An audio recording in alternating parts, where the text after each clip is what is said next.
एक मोठी घरफोडी पुन्हा एकदा नाशिकमध्ये समोर आली आहे। नाशिकच्या सातपूर परिसरात नेहमीच गुन्हेगारी पार्श्वभूमीच्या घटनांमुळे हा परिसर चर्चेचा विषय ठरतोय।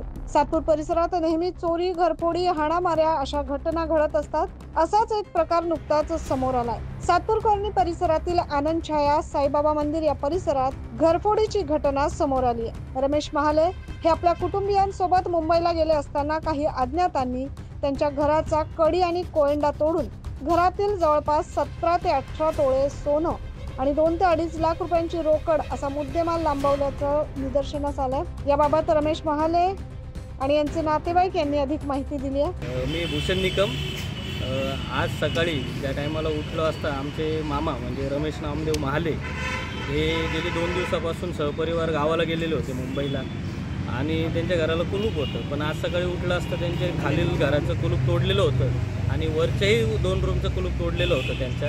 आणि मी जेव्हा घरात बघितलं असतं सगळं सामान अस्तव्यस्त झालेलं होतं। खालच्या घरात 2 कपाटं होते, ते कपाटही सुद्धा त्यांनी पूर्णपणे मोकळे केलेले तोडलेले आहे आणि वरती त्यांचे कपाट होते तेही पूर्ण तोडलेले आहे। घरात जवळजवळ त्यांना फोन केले असता जवळजवळ 18 ते 19 तोळं सोनं होतं आणि जवळजवळ 2.25 लाखाच्या आसपास त्यांची कॅश होती आणि ते गावाला गेले असतं फोन केला तर ते कसाऱ्याच्या आसपास होते।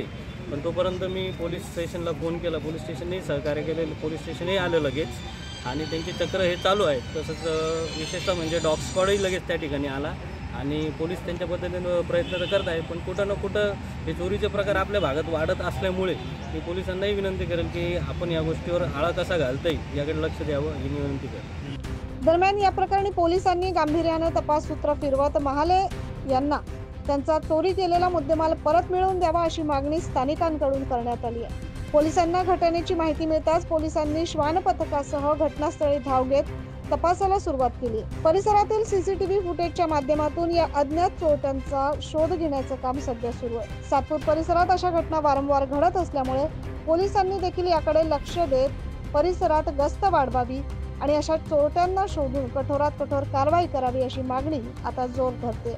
न्यूज महाराष्ट्रासाठी प्रतिनिधी ज्ञानेश्वर आंधळे।